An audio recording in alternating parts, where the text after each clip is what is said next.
Há muitas coisas que nós poderíamos falar sobre a vida e a ortodoxia prática da igreja, que a gente tem experimentado, mas eu fui inclinado a falar da essência. Não apenas daquilo que a gente tem que fazer como igreja, ou como a gente organiza nossas reuniões, mas o porquê nos reunimos. Com qual sentimento nos congregamos. Porque esse é o primeiro sinal da idolatria em nós. A ansiedade é o sinal primordial, primário da idolatria. Aí ele vai dizendo assim, quando que vocês vão comer, beber, vestir? Aí Paulo fala para os irmãos de Corinto, meu Deus, irmão, vocês não têm casa para comer? Os irmãos chegavam na igreja... Ele diz, o que está acontecendo? Quem tem fome, come em casa. E nós precisamos compreender isso. Aí o Senhor continua falando, e perto da conclusão daquele discurso, no verso 32 de Mateus 6, ele diz, pois os pagãos é que procuram tais coisas. Sabe o que é interessante? Jesus diz assim, não adianta você ficar ansioso, porque você não vai conseguir se mover em um côvado. Sabe o que é um côvado? É a distância do seu cotovelo para o seu maior dedo. Jesus falou assim, ó, por mais ansioso que você fique, você não consegue mover a sua vida isso aqui. Meu Jesus querido. Aí ele diz assim, olhem as aves do campo. Você nunca viu um João de barro? Olhando para Joana de barro? Dizendo, mulher, esse mês não sei como a gente vai pagar o aluguel. Senhor provê os pássaros, não proverá vocês, homens de pequena fé. Pequena falta de conhecimento de quem Deus é, capacita vocês. Não capacita, no caso, o conhecimento de quem Deus é, capacitaria vocês a andar sobre essa angústia. Porque se Deus provê um passarinho, não vai prover a mim? Aí ele diz, olha os lírios do campo, né? Nem Salomão em toda a sua glória. E aí ele diz assim, são os pagãos que procuram tais coisas. Mas o Pai Celestial bem sabe o que vocês precisam. Então ele diz, portanto, buscar em primeiro lugar o reino de Deus e a sua justiça, e todas essas coisas vos serão acrescentadas. Agora, quando ele menciona os pagãos, há uma palavra minha sobre idolatria evangélica, no canal do Jesuscope, que você pode assistir, é mais intenso do que eu vou falar agora. Ele está dizendo que uma nação pagã, quando tinha problema de qualquer ordem de escassez, prestava culto aos ídolos. Idolatria. Idolatria, do latim culto. Dar culto a um ídolo para que ele supra a sua necessidade. Então, quando o problema era com colheita, eles faziam um culto para o Deus da colheita. Quando o problema era com fertilidade, um culto para a deusa da fertilidade. Por quê? Porque culto é o jeito de mover o mundo espiritual. Quando o problema era com chuva, os caras... né? Culto para o Deus da chuva. E Jesus está dizendo, isso é idolatria. Idolatria é dar culto a um ídolo para receber recompensas. Mas ele diz, o vosso Pai Celestial sabe o que vocês precisam. Ou seja, vocês não têm um ídolo, vocês têm um pai. Por quê? Porque por natureza a igreja é a família de Deus. E todo pai, ele diz, vocês que são pais que não valem um centavo, sabem dar boas coisas aos vossos filhos, quanto mais o vosso pai que está nos céus.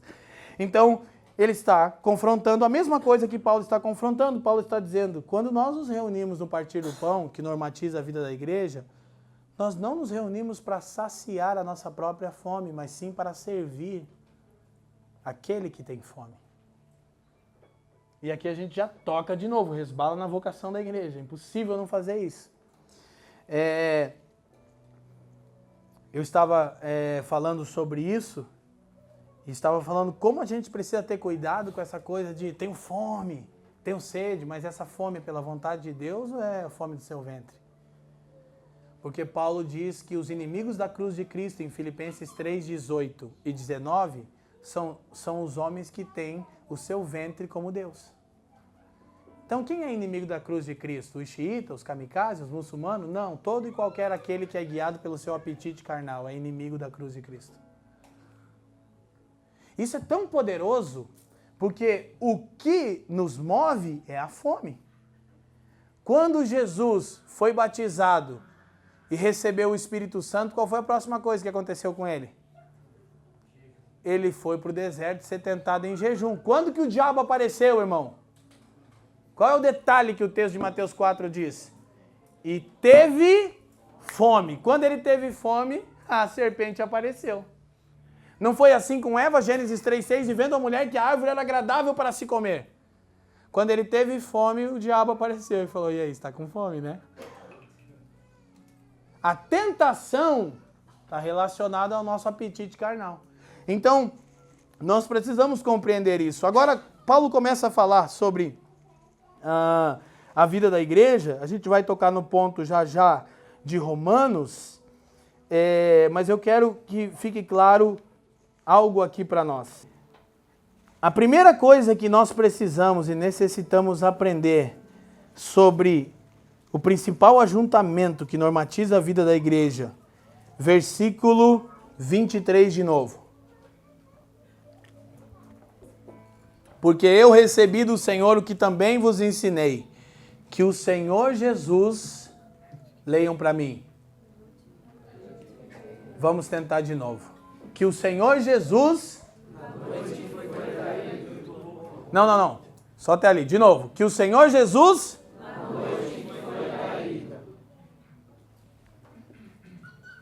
Essa é a chave. O que a vida da igreja deveria nos ensinar? O que fazer quando formos traídos pelo mundo?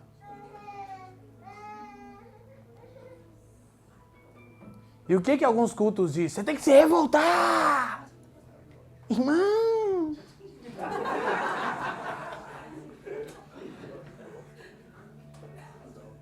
Mas sabe, gente, presta atenção. O que é o Evangelho? O Evangelho é o ensino de Deus ao que você deve fazer quando for traído. Porque o Senhor Jesus, na noite em que foi traído, tomou o pão e, tendo dado graças. O que Jesus fez na noite que foi traído? Agradeceu ao Pai e repartiu com alguém. Essa é a vida normal da igreja. Se a vida da igreja não está nos ensinando a renunciar e agir com misericórdia e repartir abençoando quando a vida nos trai, então a vida da igreja está fazendo mais mal do que bem para nós. E é a falta de discernimento, Paulo diz. Falta de compreensão da vida da igreja. Quem está entendendo, diga assim. Então ele diz assim, porque eu recebi do Senhor o que também vos entreguei, que o Senhor Jesus, na noite em que foi traído, tomou o pão, deu graças e o partiu, dizendo, tomai e comei, isto é o meu corpo que é partido por vós. Agora entenda uma coisa incrível. Qual é uma outra dinâmica que eu aprendo? O que Jesus ensina? Ele ensina que o pão é nosso. Ele dá graça, dizendo, Pai, foi você que deu. O pão é você que dá. O pão nosso de cada dia, dai-nos hoje. Ele diz, Pai, obrigado pelo pão, que é nosso. Por quê? Porque foi você que deu. Você tem alguma coisa de Deus? Aqui vocês têm alguma coisa de Deus? Sim ou não? Então não é de vocês. É nossa. Meteu o adesivo no carro, Jesus que me deu, perdeu o Playboy, nós vamos andar com ele. Porque se foi Deus que te deu, é nosso, não é seu. Quem está me entendendo? Deixa eu te falar uma coisa. Seu casamento não é seu, é nosso. Porque eu sacrifico o meu tempo com a minha família? Porque a família não é minha, é nossa. Porque eu sacrifico o meu tempo com a Fran e com o Ben? Porque não é minha, é de vocês. Por quê? Porque foi Deus que me deu. tendo dado graças. Obrigado, Pai, você que deu. Então, se você deu, o pão é nosso. Essa era a compreensão que os primeiros irmãos tinham. E por isso o registro de Atos 2, 42 ao 47. Ninguém considerava seu coisa alguma. Não é comunismo. Por favor, não se equivoque. Há irmãos que têm mais e há irmãos que têm menos. Sim. Por todas as escrituras, isso é extremamente normal. A Bíblia diz que Deus fez o rico e o pobre. Aleluia. Tomara que Ele faça um monte de rico no nosso meio. Glória a Deus. Por quê? Porque daí a gente pode ajudar o pobre. Não é o pobre que precisa da igreja. É a igreja que precisa do pobre. Então, o que é a igreja na sua vida? É uma família, uma comunidade de pessoas que, quando são traídos, dão graças e repartem. Perseveram na doutrina dos apóstolos, na comunhão, no partir do pão e nas orações. Nós precisamos alcançar essa plenitude. Nós não precisamos apenas perseverar na doutrina dos apóstolos. E talvez nem só nas orações, e nem só na comunhão, mas nós precisamos viver perseverando na doutrina dos apóstolos, na comunhão, no partir do pão e nas orações. Quem está me entendendo, diga sim. Sim. Então, é muito poderoso nós compreendermos isso. E há uma coisa muito curiosa a respeito dessa principal reunião que normatiza a vida da igreja. Lembre-se, 2 tipos de culto, 1 Coríntios 11, Romanos 12. Por muito tempo a gente não discerniu o texto que diz assim, verso 28. Quem está lá, diga assim. Examine-se, pois, o homem a si mesmo, e assim coma deste pão e beba desse cálice. Aí o que você fazia? Vamos ver se eu mereço comer do pão e beber do cálice. Se você algum dia achou que merecia, você já testificou que você não entendeu o Evangelho ainda. Porque o Evangelho é aquilo que Deus fez por nós em Cristo. Não é nada que nós temos que fazer para Ele. Nunca foi sobre nós. Nunca foi sobre nós. Como diz a Tamires, né, do Zoe. Agora, olha que coisa interessante. Eu acho que todo mundo aqui já viveu isso. No partir do pão, chega na tua mão os elementos, e aí a reunião, falei em Rio Claro, que é para celebrar a comunhão do corpo, vira o ápice do individualismo. Cada um se tranca num canto e fala assim, não. Tudo que você não deve fazer na reunião de partir do pão, na ceia, é fechar os seus olhos. Nunca mais feche os seus olhos. Abra bem e veja todos os irmãos. Discirna o corpo do Senhor. O corpo do Senhor não são os elementos. O corpo do Senhor é a igreja. Por isso que Paulo diz, examine-se o homem a si mesmo. Para não comer indignamente do corpo. Examine-se o quê? Eu estou amando? Eu estou servindo?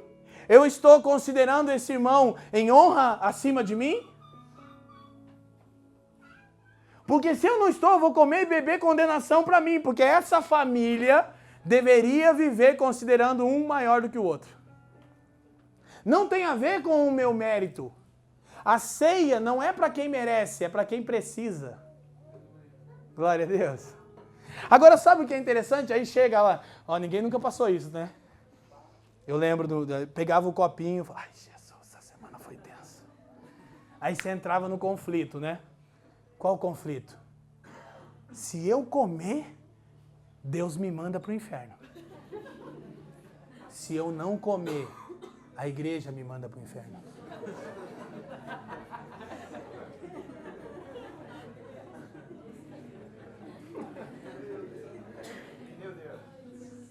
Os irmãos vão ver que eu não peguei. Quem nunca? Olha o ápice do individualismo egoísta. Você sabe o que significa indivíduo? Que não se divide. Não é uma palavra para nós. Nós somos um homem coletivo, uma comunidade, uma família. Não tem nenhum indivíduo aqui. Se você está se aproximando para ser parte da família dos que creem, deixa eu te falar, nós vamos meter o bedelho no seu casamento, nós vamos meter o bedelho no jeito que você cria teus filhos e você vai meter o bedelho no nosso casamento. Que a sua família não é sua, é nossa, e a minha família não é minha, é tua. Aleluia, glória a Deus. E nós vamos andar no seu carro, irmão. E pode andar no meu carro. Só, por favor, sacode os tapetes. Mas limpa. Esse negócio de viver família é uma luta, irmão. Teve uma época que eu tinha um Uninho vermelhinho, os irmãos lembram? Esporte, 1.4, bonitinho. Melhor carro que eu já tinha comprado nunca antes na história desse país. E daí eu viajei e deixava o carro com os irmãos. Às vezes os irmãos foram pro monte, lá em Campo Magro. Sei quem tava lá, que perturbação, foi o Fábio, né? Pedregulho, mandaram a foto subindo. Fizeram o vídeo, eu falei, Senhor Jesus, é muito difícil viver na igreja. Não é verdade, irmão? Isso é uma luta. Os irmãos vão lá em casa, irmão, uma prova. A glória, mexe em tudo, bagunça tudo, suja tudo. Por quê? Porque a casa não é minha. Se foi Deus que deu, a casa é nossa. Irmão, o pai é nosso. O pão é nosso. A única coisa que é tua é o pecado. Isso é o teu pecado, não me envolve nisso aí. Quem está me entendendo, diga assim. Agora, olha só o que o texto, para nós entendermos, como não era sobre isso. Aí olha o que ele diz assim. Versículo 31. Porque se nós nos julgamos a nós mesmos, não seríamos julgados. Pô, não está mandando você olhar para você e dizer se você merece ou não merece. Claro que você não merece. Você não pode exercer juízo sobre você, muito menos sobre alguém. E aí sabe o que o partir do pão se tornou? A reunião que a gente exerce juízo. Posso falar, mãe? Posso? Fazer o quê? Não é só seu filho que vai se expor, né? Minha mãe, a irmã Elisete, uma benção, serviu ao Senhor. Eu sou tão ganhador de alma, irmão, que quando eu tinha 1 ano eu ganhei essa mulher para Jesus. Essa mulher foi brincadeira, tá, irmão? Vamos depois... Ai, que chato, gente, você falou que a sua mãe é brincadeira, tá? Por quê? Porque eu peguei pneumonia, fui desenganado e ela fez um voto com Deus. Se você salvar o Leandro, eu vou te servir. Ah, que benção, é uma filha na fé. É uma benção. Aí essa minha filha na fé, minha mamãe... Brincadeira, eu digo que é a minha mãe que ora e eu que levo o crédito, né, irmão? Ela serviu ao Senhor por muitos anos em uma denominação e ela não foi casada no papel com meu pai, porque meu pai não serviu o Senhor e nunca quis. E toda vez que a bandeja chegava nela, pulavam ela, porque ela não era digna. E eu conheço poucas pessoas tão santas como a minha mãe, e vocês sabem do que eu estou falando. E ela não gosta disso.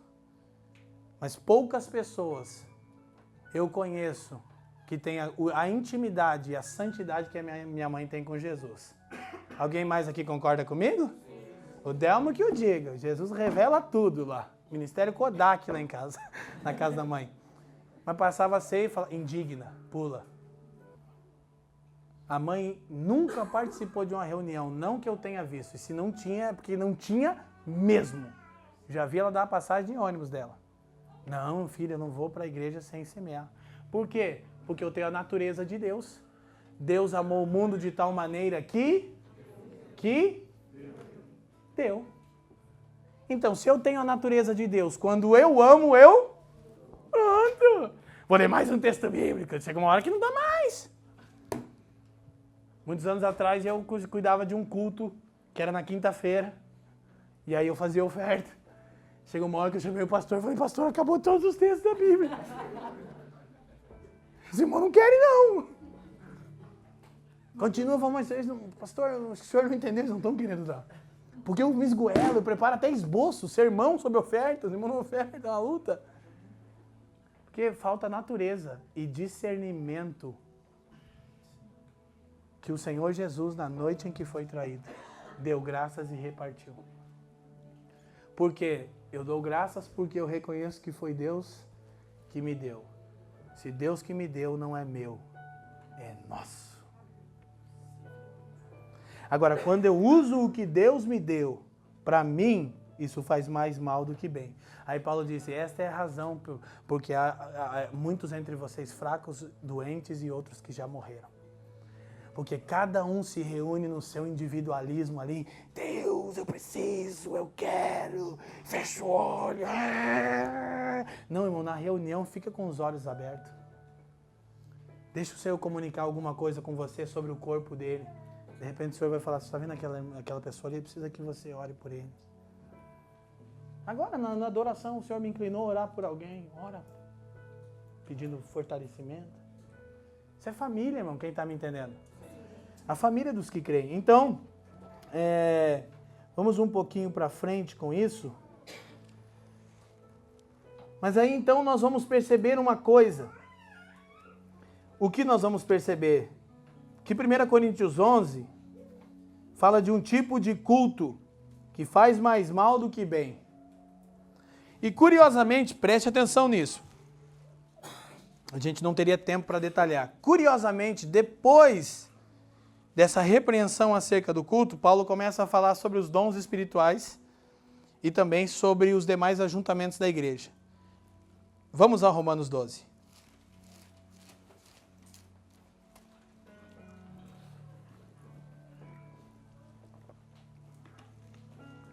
Quem está me entendendo, diga sim. Sim.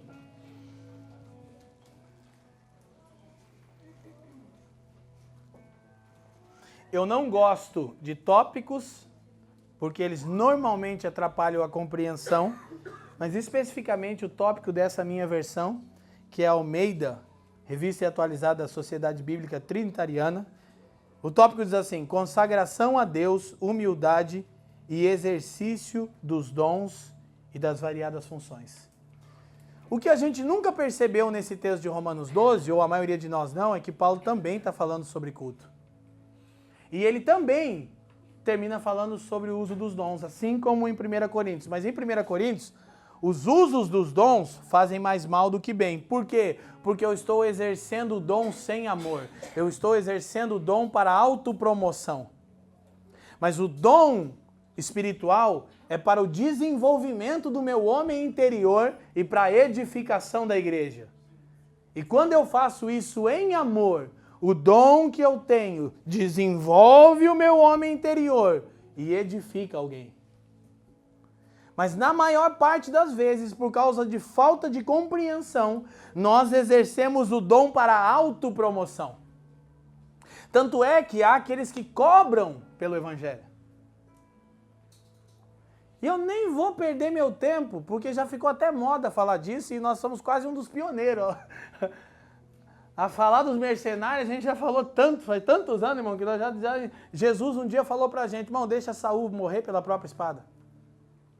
2010, Deus falou comigo e disse, Leandro, Saul enfraquece e morre pela própria espada, acha Davi, para de se preocupar com esses caras que andam na carne. Mas, agora em Romanos 12...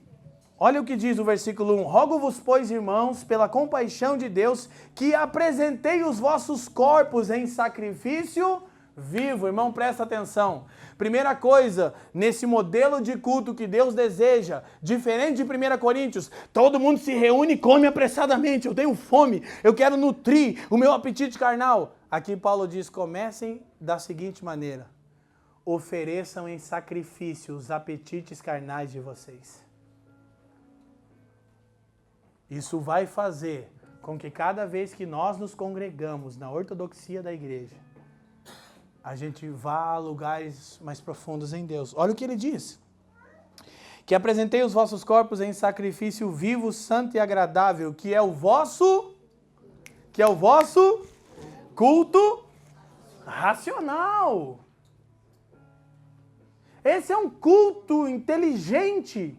É um culto racional. Vale dizer, nós sempre levantamos essa questão, que todo sacrifício era primeiro imolado e depois oferecido a Deus na primeira aliança.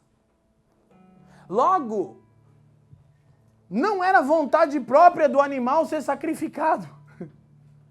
E o animal é um ser catalogado como irracional. Deus falou, eu não desejo esse tipo de culto irracional.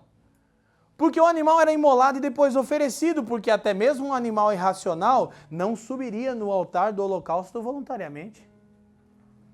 Agora, o que Paulo está rogando aos irmãos, o tipo de culto que faz mais bem do que mal, é quando cada um de nós começa sendo sempre um sacrifício vivo. E o sacrifício vivo é aquele que vai voluntariamente para o altar e permite que o fogo de Deus consuma todo o meu apetite carnal. Se não começou assim, não é culto. A primeira coisa que a gente precisa fazer nas práticas da igreja, quando servimos, quando nos reunimos, qualquer coisa, faça com a mentalidade de sacrifício vivo. Tem que lavar o banheiro. Eu vou. Tá aqui irmãos que caminham comigo desde que eu conheci Jesus. Que já eram crentes antes de mim. Minha irmã, a Mônica, o Doca que não está aqui hoje, o Denis, quem mais? O Willy e Val chegaram um pouquinho depois, eu já era crente, o resto também chegou depois. Mas o Jean lembra disso. E a Mônica também. Eu era o cara que fazia tudo. Porque eu não deixava ninguém fazer. Porque eu aprendi o que é ser sacrifício vivo.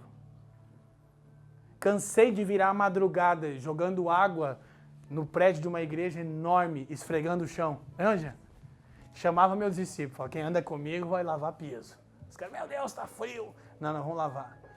Dormi no berçário para cuidar do prédio, não tinha alarme. Tem que dormir a quem? Eu durmo. Deixa pra mim. Deixa que eu durmo. Tem que lavar o banheiro. Eu já lavei, pastor. Eu nunca esperei que na igreja ninguém me ordenasse a fazer nada. Eu sempre compreendi que tudo que eu fazia voluntariamente. Ao Senhor e não aos homens. E nós precisamos compreender isso sobre a vida da igreja e esse desdobramento na vocação da igreja. Quanto tempo faz que você não usa sua profissão para servir alguém? Sem remuneração. Sua força, sua capacidade, seus dons. Meus dons e talentos são para... Nossa, meu Deus. Vocês entenderam, era a Cassiane que eu queria cantar. O Bruno não pega, o Bruno é difícil, mas não entendeu. A vida... Eu quero falar da essência, irmãos. Semana passada eu pensei, vou falar várias coisas. E hoje eu estava orando e o Senhor falou, não precisa, isso aí você já sabe. É mais profundo o toque de Deus acerca da vida da igreja. Como o Felipe sempre diz, não é apenas servir, é ter um coração de servo, é diferente. Como é bom, e isso nos confere autoridade, o maior é o que serve, disse Jesus em Mateus 20, 25. Como a gente precisa resgatar isso, irmão, a disposição de servirmos uns aos outros, de estimarmos em honra uns aos outros. Isso é a vida da igreja.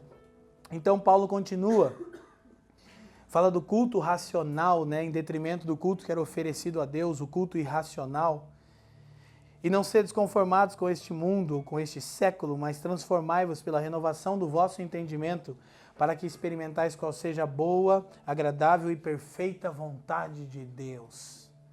Então, quando nós temos uma mentalidade de culto racional e nos oferecemos a Deus, nós começamos a não nos conformar e nos transformamos pela renovação da nossa mente. Gente, olha uma coisa, igreja não é lugar de mudança, igreja é lugar de transformação de natureza. Proselitismo é adestramento, irmão. É quando a gente começa a adestrar as pessoas ao que fazer e como falar. Mas a natureza delas não mudou ainda. Nós precisamos compreender isso. Paulo diz, vocês não estão discernindo. Então, cada vez que vocês se reúnem, as práticas da igreja estão fazendo mais mal do que bem, porque vocês não sacrificaram a forma natural de pensar. Qual é a forma natural de pensar? Primeiro eu. Isso é a forma natural de pensar, irmão. O homem natural pensa, não, eu preciso... Só tem um pão, vou comer aqui mesmo. Mas na igreja nós somos ensinados a pensar primeiro no outro. E de fato é um desafio. até mesmo quando somos traídos. A gente abençoa e serve. Então, ele continua, e aí é curioso que se você perceber os próximos versículos, ele vai falar sobre o uso dos dons. Olha o versículo 4. Porque assim como em um corpo temos muitos membros, é igualzinho 1 Coríntios 11, 12. E nem todos os membros têm a mesma operação, assim nós que somos muitos, somos um só corpo em Cristo, mas individualmente somos membros uns dos outros. De modo que tendo diferentes dons, segundo a graça que nos foi dada, se é profecia, seja segundo a medida da fé, se é ministério, seja em ministrar, se é ensinar, haja dedicação ao ensino, ou o que exorta, use esse dom em exortar, o que reparte, faça-o com liberalidade, o que preside, com cuidado, e o que exercita a misericórdia com alegria. O amor não seja fingido. Cara, se você botar 1 Coríntios 11, 12, 13 e 14 do lado de Romanos, capítulo 12, vai dizer exatamente o mesmo tipo de instrução. Paulo está organizando e está denunciando o que está fazendo mais mal do que bem, então ele passa a organizar acerca dos dons espirituais, capítulo 12 de 1 Coríntios, e depois ele começa a falar sobre o amor. E aqui ele está dizendo: o amor não seja fingido, olha o versículo 10. Amai-vos cordialmente uns aos outros com amor fraternal, preferindo-vos em honra uns aos outros. O que é uma igreja saudável? É quando cada um compreende que é um sacrifício vivo, começa a experimentar a vontade de Deus e passa a usar os dons para servir, para edificar, para encorajar.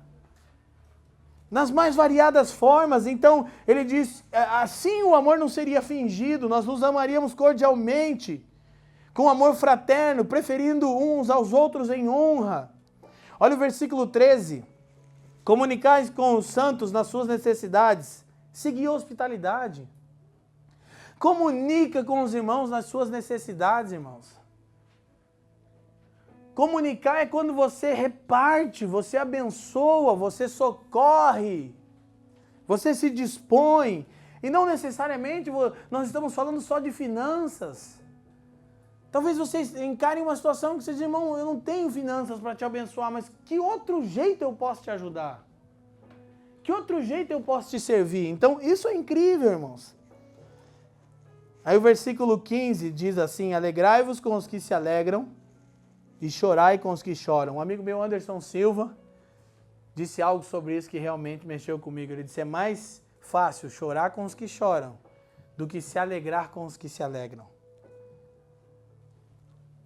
E se você não consegue se alegrar com os que se alegram, você demonstra que a sua natureza não é a mesma de Jesus. Sabe, o irmão deu certo? Trocou de carro?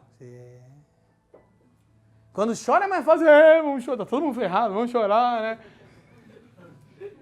O tal irmão lá recebeu uma promoção, o salário do cara triplicou. Tem que cuidar, né?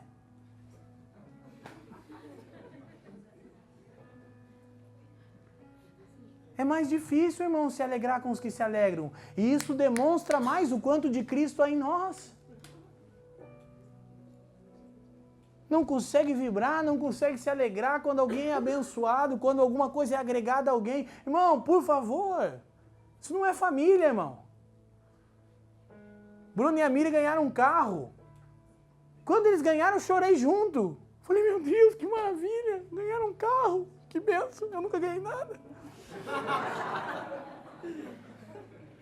Que bênção, irmão. Que maravilha. Depois ganhei 3, aleluia. Ai, que bênção.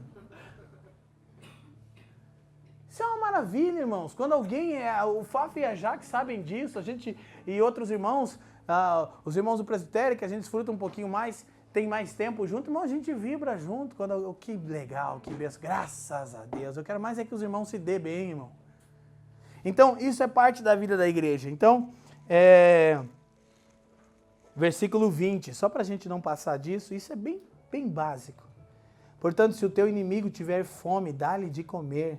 Se tiver sede, dá-lhe de beber, porque fazendo isso, amontoarás brasas de fogo sobre a sua cabeça. Quando você serve alguém que te fez o mal, você amontoa brasas vivas. Porque o Senhor Jesus, na noite em que foi traído. Cara, meu irmão me fez mal? Olha o que ele disse, 21. Não te deixes vencer pelo mal, mas vence o mal com o bem. Tem situações que eu falo para a Fran, é programado, eu falo, vamos quebrar esse irmão no amor. O irmão fez algum mal para nós. Vou andar em amor com ele. O evangelho, irmão. Eu não vou deixar o mal me vencer. Eu sou igual o bem, o meu filho. Em nenhuma brincadeira ele é o do mal. Nunca, sob hipótese alguma. Pode ser eu ou a Fran o do mal, ele é sempre o do bem. O bem é do bem, né? Ele... Eu falo, quem é? Você é o Tron. Eu falo, nossa, eu nunca levo sorte, eu sou... E o do bem que eu posso ser é tipo o Hulk, que é meio duvidoso, assim, se ele é do bem mesmo, né? Você nunca sabe se ele é bem do bem. O Tony Stark também, que tipo meio desviado, assim, mas converteu no último, né? Amém, gente? Então, pra gente poder ir se caminhando pro final, eu ainda quero insistir com essa questão da vida da igreja. Olha que coisa interessante. Vamos a Efésios, né? Obviamente. Os irmãos estavam achando até estranho, né? Acharam que eu não ia abrir Efésios. Glória a Deus.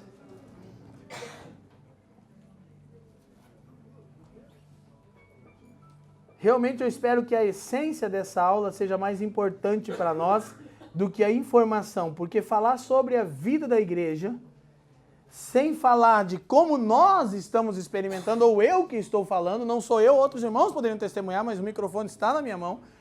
Eu realmente fui inclinado hoje a falar de coisas práticas, de desafios que nós temos para viver, entendeu? Então, Efésios, é interessante que você vai encontrar pelo menos 8 vezes o verbo andar na carta aos Efésios. E algo que nós precisamos entender, sempre falamos que Efésios é a mais mística e poderosa de todas as epístolas de Paulo, e é a carta que mais traz informação sobre o eterno propósito de Deus. É a carta que estabelece o nosso chamado triplo. Vocês viram só a arte que o Fábio e a Jaque fizeram, irmão? Meu Jesus, ficou bonito, né, irmão? Ó, o triângulozinho, uma benção. Ficou muito legal. O texto, eles fizeram uma apresentação para nós. Mostrar para o presbitério, né? Eu falei, meu Deus, mas isso aqui não vai para a internet? Não, só vocês falam, como isso aqui? É só para a gente ver, posta para todo mundo ver que está uma benção. Tá muito bonito. Como transmitiu essa nova identidade visual nossa? Vocês sentiram a mesma coisa que eu senti? Uma paz, velho. Que legal. Negócio bem Channy Rouse, irmão. Somos cor. Faltou só o fundinho do Azaf. Assim.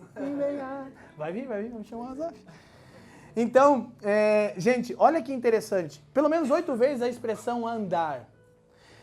2 vezes, Paulo fala sobre a prática nossa passada. Ele diz no capítulo 2, no versículo 2 e 3, que nós andávamos segundo o curso deste mundo, e diz que também andávamos fazendo a vontade da carne. Olha só, vida da igreja. Por que 8 vezes a expressão andar? É porque agora nós compreendemos o propósito eterno de Deus. Amém? O que nós temos que fazer? Andar sobre essas verdades. Senão não tem valor nenhum, irmãos. Se eu entendi que a igreja é uma família para o Pai, eu preciso andar sobre essa verdade. Disse semana passada e reitero, principalmente nessa aula, igreja é o jeito de Deus nos ensinar a sermos família do jeito dele. Por que eu coloco no final do jeito dele? Porque o jeito que a gente aprendeu a ser família não serve. O protótipo do mundo de família não serve. Então diga comigo, igreja é o jeito de Deus nos ensinar a sermos família do jeito dele.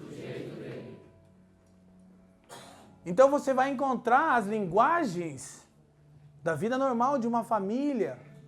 Paulo, outrora, tem um sentimento paternal sobre os discípulos, mas outrora também tem um sentimento maternal. Todo mundo usa 2 ou 3 menções de Paulo a Timóteo e a Tito como filho, para falar de paternidade, etc., coisa e tal, Mas ninguém fala que em Gálatas 4,19 diz, eu sinto dores de parto para que Cristo seja formado em vocês. Agora Paulo é uma mãe. Olha que bênção.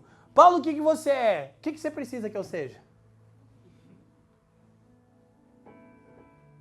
Leandro, você é um apóstolo? O que você precisa que eu seja? Pastor, eu sou o que você precisar. Eu sempre falei, irmão, que o meu ministério principal é auxiliar da linha de produção. Tipo, a gente faz de tudo, mano, entendeu? Esse é o sentimento. O que você precisa que eu seja? Então, não apenas na vida normal da igreja, no que diz respeito à nossa ortodoxia, mas naturalmente essa expressão dessa nova natureza, desde quando você, poxa, mas meu marido não é um cara legal, eu estou orando para que ele se torne um cara legal. Não. Não fica orando para que ele seja um cara legal, seja você a mulher que ele precisa. Aleluia. Glória a Deus. Como diz o Paulo Borges, meu irmão que tem nos abençoado muito. Ah, mas o meu patrão é um cara assim, então seja você o funcionário que ele precisa. Isso é o evangelho, irmão. Isso é o evangelho. Mas minha mulher não toma jeito, então seja você o marido que ela precisa. Esse é o desafio. Então, Paulo vai usar essa expressão por 8 vezes e depois, olha só, vamos ver rapidamente. Efésios capítulo 4. Temos que correr para a gente terminar. Rogo-vos, pois, irmãos, eu, prisioneiro do Senhor, que... Vamos tentar de novo. Que andeis como é digno da vossa vocação, com que fostes chamados. Olha o que Paulo está dizendo, irmão. Você precisa ter um andar digno, que corresponda à nossa vocação, ao nosso chamamento. Qual é a nossa esperança? Sermos feitos semelhantes ao Filho de Deus. Então eu preciso andar de tal forma. E nós já falamos qual é a principal evidência da natureza de Jesus. Qual é, gente?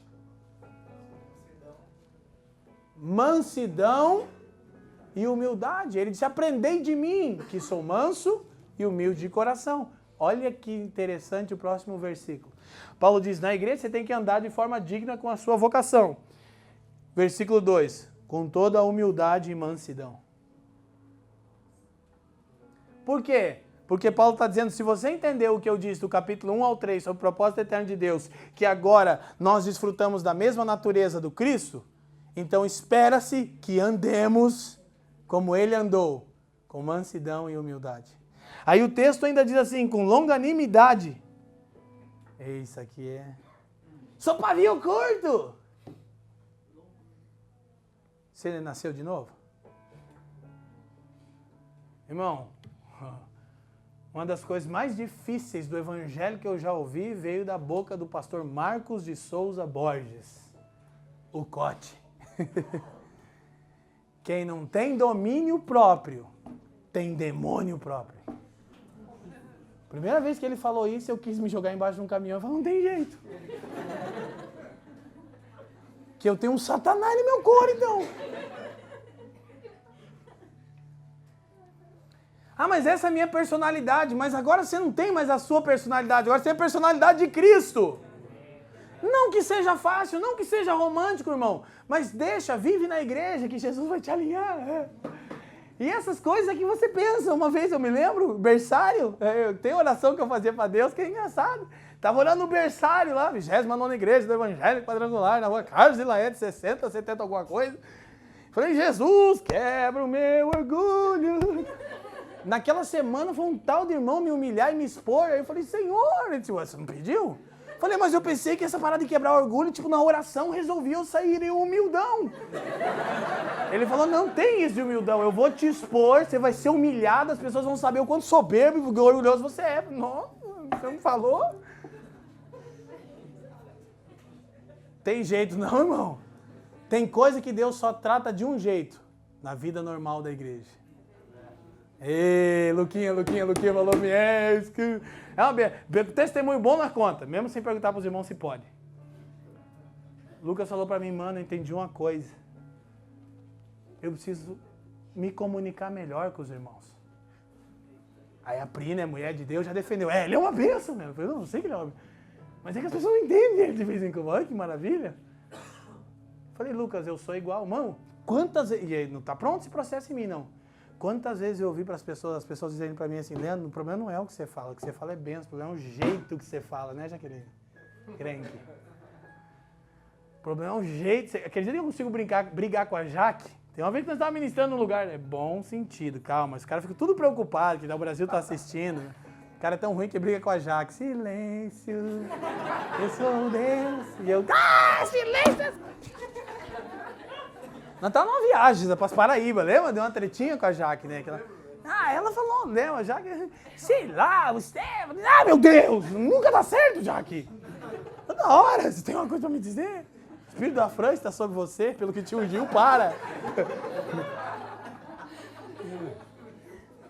Pastor Juscelio do Mervan de Itajaí disse, se você não escuta o Espírito Santo, ouça a sua mulher, irmão. Uma benção, aleluia.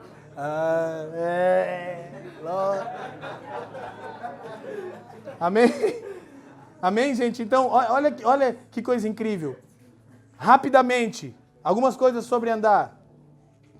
Como a gente tem que andar? Com humildade, mansidão, com longanimidade, suportando-vos uns aos outros em amor. Suportar não é você tolerar o irmão. Esse irmão é um... Não é isso. Suportar é você ser suporte para o irmão. Cara, gente, com todo respeito, olha para o evangelho que você está vivendo no dia a dia. Você é suporte para alguém?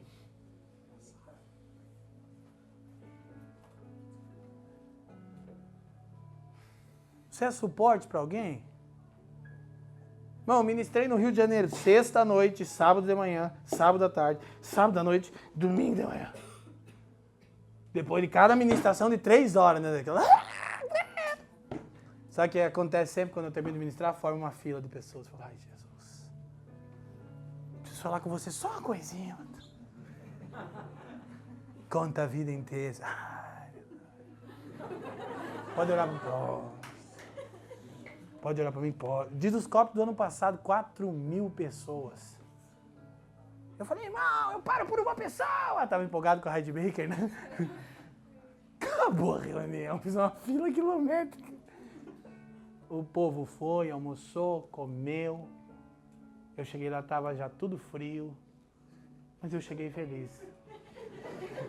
Vocês estão felizes aí? Sabe o que costumeiramente acontece comigo na minha rede social? Direto? As pessoas dizem assim pra mim, você é diferente, você responde. E isso rouba o meu tempo com a Fran e com o Benjamin. Eu recebo uns e-mails, era uma vez, na terra do nunca. Aí vai. Você dá seu WhatsApp? Eu dava para todo mundo até a Fran falou, segura a onda com o WhatsApp, dá um e-mail, que daí ninguém sabe se você leu, né? Vai por etapa. Então, isso é fundamental para nós. Olha o versículo 17 de Efésios 4. Quem está lá, diga assim. E digo isso e testifico no Senhor, para que não andeis mais como andam também os outros gentios, na vaidade da sua mente, entenebrecidos no entendimento, separados da vida de Deus, pela ignorância que há neles, pela dureza do seu coração. Paulo está dizendo, você não pode andar sem entendimento. Entendimento do quê? Da sua vocação, que é existir para o bem de alguém. A igreja vive, existe para o bem de alguém. Quem está me entendendo, diga assim. Então, ainda capítulo 5, rapidamente.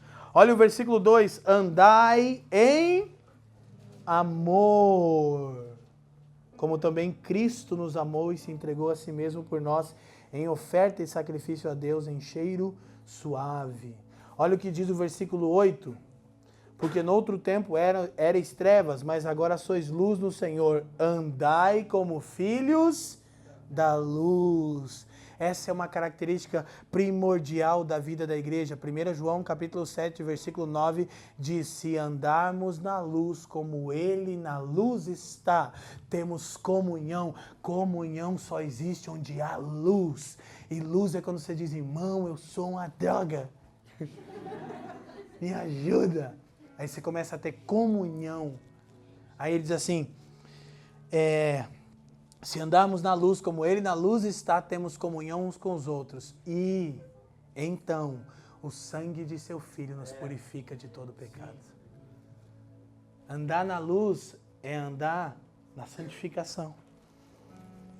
Então, ainda para a gente chegar na reta final aqui, versículo 15. Portanto, vede prudentemente como andais, não como nécios, mas como sábios, remindo o tempo, porquanto os dias são maus. Nós precisamos aprender a andar. Isso fala de operacionalizar tudo aquilo que já ouvimos até aqui. Deixa eu te falar algo, por isso que na vida da igreja eu fui inclinado pelo Senhor a falarmos de coisas mais práticas hoje. Queridos, presta atenção, nós não carecemos ouvir nenhuma coisa nova. Nós precisamos operacionalizar tudo aquilo que já ouvimos. Isso é andar, é a vida prática da igreja, amém, gente? Então, para a gente chegar no nosso final aqui, realmente eu estou muito encorajado com isso. Nós já falamos que a igreja é onde o solitário habita em família, nós sempre falamos disso e vamos tornar a falar em outros estudos, em outros encontros, sobre a dinâmica do discipulado, todas essas coisas, eu tenho as anotações aqui, mas realmente eu não fiquei inclinado para falar sobre isso, mas antes falarmos sobre coisas práticas que demonstram o quanto nós já experimentamos de tudo aquilo que o Senhor já nos deu. Amém, gente? Glória a Deus. Então, eu quero encerrar por aqui, encorajando-vos a vivermos a vida da igreja.